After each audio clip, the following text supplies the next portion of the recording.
Після працяглого перепинку ми завезли шпатен Мюнхен-Хелі, вироблені для експортного ринку. 0,5 бляшанка з двойчі набитої дати виробу на дні нараджала не самые добрые думки. Класичний склад, рейханзівод у справі, бледний ненасичений золотистий колір, середня дрібнозернистая карбонізація, белая неустойливая пенная шапка.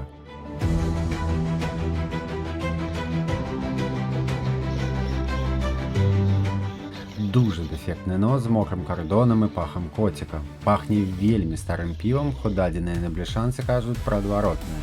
Луговые клеточки десяти згубились. На смак лепш, пустое, плоское, неприкметное пиво, саладовый бок практично без хмелевой горечи.